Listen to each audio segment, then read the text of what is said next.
頃の子供たちは夢を忘れておる。やれ科学だのコンピューターだのと不思議の世界のことを誰も信じようとしない。 Yeah, the internet has kind of ruined that for everyone.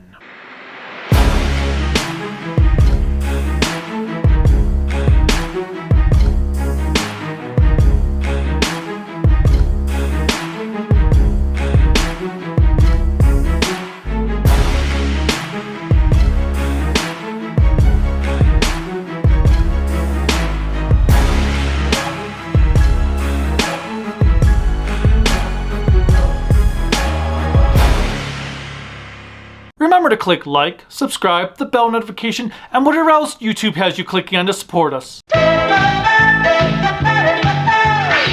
What's up, everyone? I am the Kaiju no Kami from the Toku and Animation News Network, and this is my review for Discotek's Blu-ray release of Space Sheriff Shaider. Before I go into details on the Blu-ray itself, I really want to say that I enjoyed the show even more than I did the first time. The moment I started watching this release, I could not put it down. The only downside is that I had finally gotten the Wonder Song out of my head, only for it to now be back in there.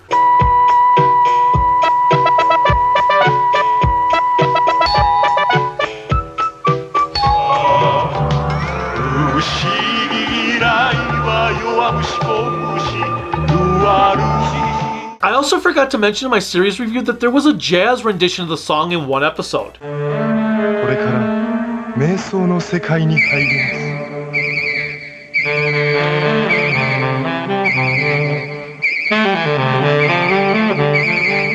Another thing I missed was talking about how incredible the puppetry was for this fight sequence here.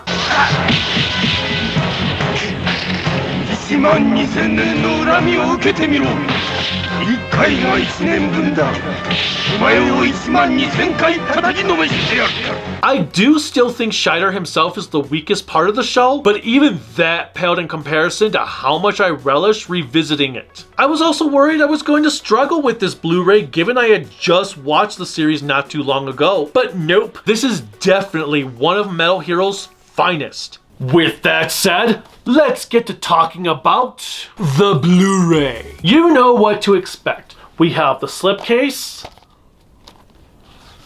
discs come out, we have the front cover, which is different from the slipcase, back is the same, and then we have discs in trays. As usual, no episode listings or anything, or even a booklet like we get with the Ultraman sets. For the most part, the video quality is excellent when it is not during composite scenes. The image is highly detailed with a lot of clarity in the foreground. Battle scenes look crisp and clean while the film grain is intact. There was an occasional regular shot that was faded as if they either forgot to remaster that scene or it was just in bad shape to begin with.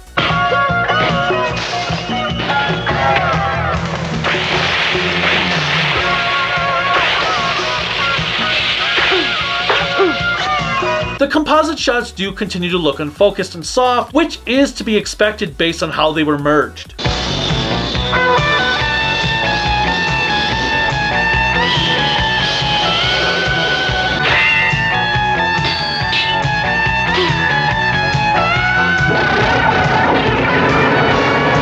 Audio is immersive. There does seem to be a slight hiss.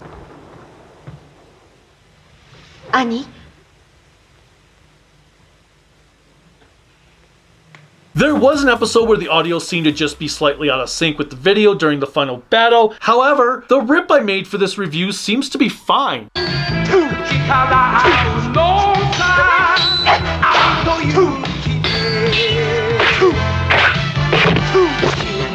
I'm not sure if this is an actual issue, or perhaps my sound system was just glitching at the time this occurred, but I wanted to bring it up just in case it does happen to you. The subtitles are going to be an interesting point of contention for fan sub viewers because Discotek has translated the villains as Wonder Realm Fuma as opposed to Strange World Fuma. That also means instead of the Strange Song, it is the Wonder Song. It did throw me off initially since the fan sub names were still fresh in my brain, but I had no problem accepting Wonder Realm Fuma as the official English name for this group of adversaries. Now, one weird thing is Vavalos is translated as Babalos in the show, but the essay in the bonus features had it spelled as Vavalos. I do have some annoyances with the subtitles, however. Out of all of the Discotek releases I have viewed over the last several years, this had the most grammatical and spelling errors out of any subtitle track. One episode had missing misspelled.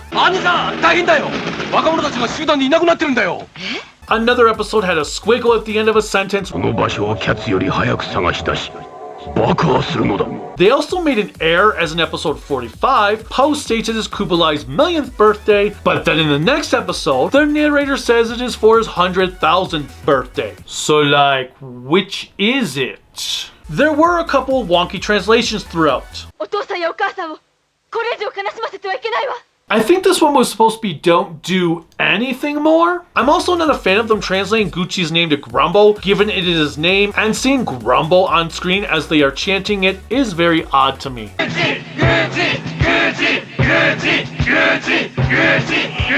There is also an episode title where only half of the name appears immediately, and the second half shows up midway through and then vanishes.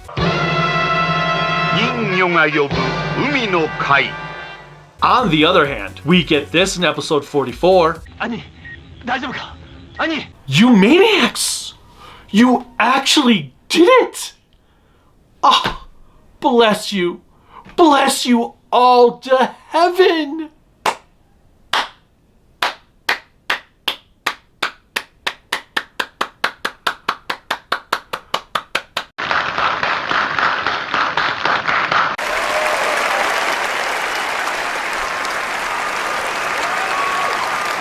As always, songs are translated and appear in the upper left-hand corner of the screen. What's nice is I finally get to see what the lyrics are to the Annie theme that is constantly heard.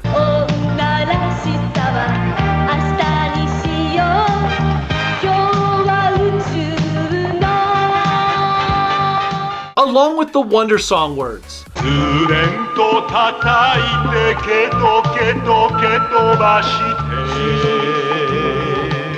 The movies are sadly not included, though that was to be expected. We get the usual run of bonus features, which includes the original promo trailer. There is a photo gallery that has some interesting shots, a karaoke version of the opening song,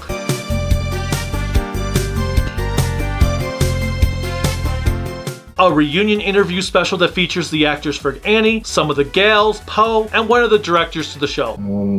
あとこう被るミラーボールみたいなやつもあれ重くって多分どうですかね3キロとか2キロとか2-3キロあったんじゃないですかねあれをだからずっと被ってると Last but not least, there is the exceptional essay that goes over a plethora of the show's backstory. I wish every Toku release had this so I could get my information from official sources rather than the internet. Not just because everything found on the internet is not always right, but sometimes there is unintentional misinformation. How many times were us Americans led to believe over the decades that O-Ranger nearly got Sentai cancelled while Car Ranger was the one to save it? And that RoboCop was influenced by Gavin. Anyway, learning that Shaider was actually named after the actor voice Shaider was pretty interesting. We also got an explanation as to why Kenji Oba was bald in the final episode. They even talk about VR Troopers and the Filipino sequel series Zydo. Oh my god.